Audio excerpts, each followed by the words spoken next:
It's on the court for Kip tonight.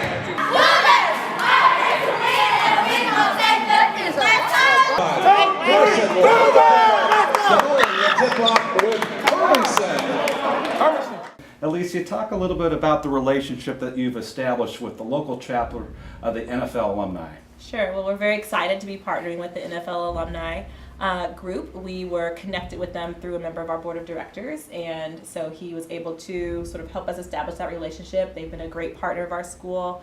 They've worked with us to do a field day for our students where they came out and sort of did some football exercises in a clinic with our students, provided a healthy lunch for them, and then they're also have helped us with this event. And so they're coming out to play tonight in the game against our students, so we'll see how they do, as well as helping us with some literacy efforts across our school. So they've just been a great partner in helping us promote healthy living as well as the importance of education for our kids.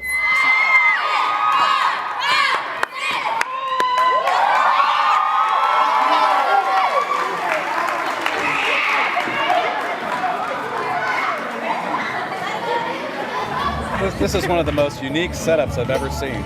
You don't normally see this in a basketball arena. A laptop and a projector. This is the KIP way. We call it find a way or make one. So Yeah. we don't have money for a projector, but we have a computer. And we have projectors. So we make it work. Find a way and make one. Find a way or make one. I like that. KIPism. We have lots of KIPism.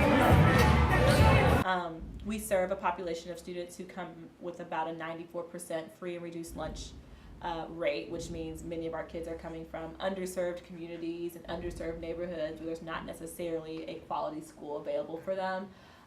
But we just believe that all kids deserve an excellent education, and we believe that it's our duty to make sure we provide them with that.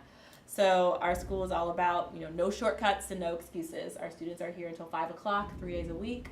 Our teachers teachers, staff, everyone on staff here has a cell phone provided by the school, and we're accessible until 9 p.m. every night for homework help, for questions from parents, for a kid who just might be having a rough night that night and needs to talk to somebody. We're there for them. So we believe that with all of those supports, college can and will be a reality for the students that we support.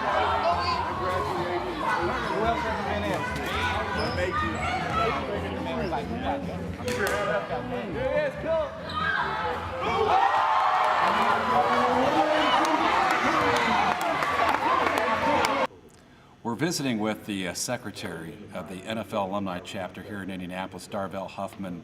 And Darvell, you had a chance to play in the National Football League, a wide receiver with the Indianapolis Colts, and you're responsible for putting this event together.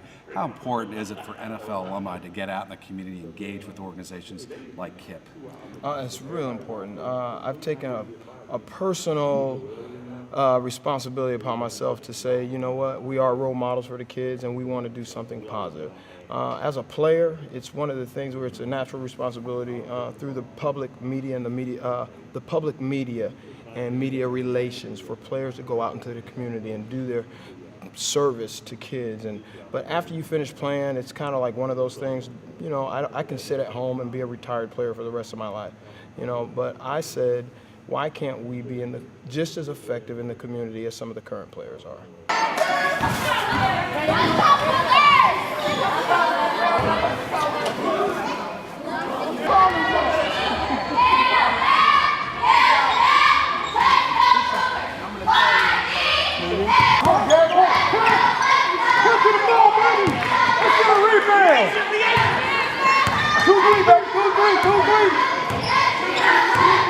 Like that goal up. Yeah. And the people who Hands up, hands up, hands up.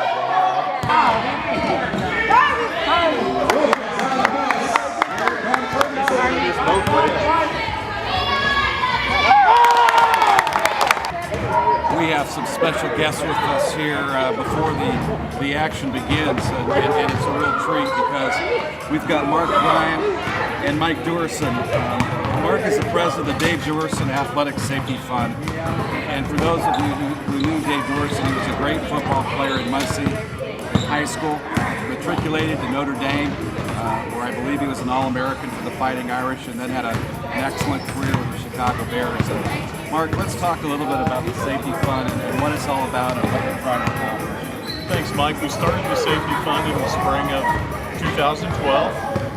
It's taken progressive steps that we've been pleased with. We're trying to provide baseline concussion impact testing for our high school athletes and cheerleaders in the Muncie Community Schools. And Mike Dorson is involved in this because your brother Dave Dorson is affected by this in many ways. Talk a little bit about your involvement with the organization.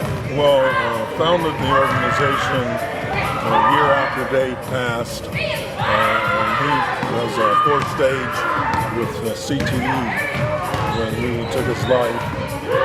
Dave was the first player to take his life with an understanding that he had CTE because he left his brain for the Boston Brain Bank for the NFL. And it was determined that he was fourth and final stage.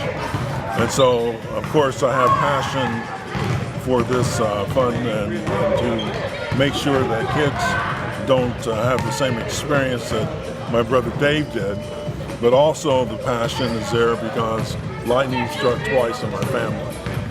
I actually sustained a brain concussion playing basketball at IUPUI my freshman season, and was taking a charge and ended up with a brain concussion that left me paralyzed on my left side for 6 months.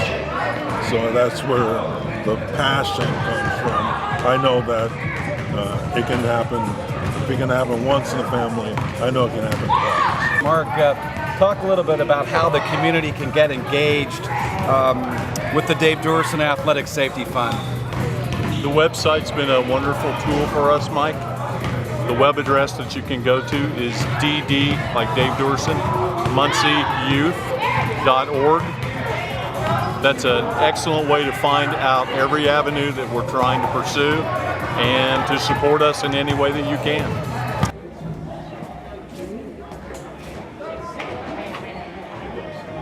You'll notice on our lockers that you see college names. Everything we do is promoted around this idea of 2 and 3 college. And so our homerooms are all named after colleges.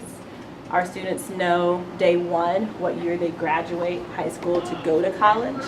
So right now we have the class of 2020, which is our 5th graders, through the class of 2017, which are our 8th graders who will be leaving us at the end of this year.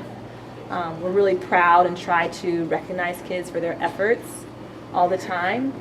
So you'll notice lots of faces of kids on the wall because we want them to understand that this is their community and this is their home as much as their actual home with their family is.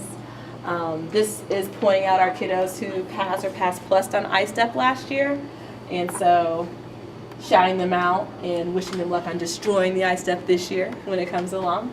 So just highlighting kids who've done an excellent job with that.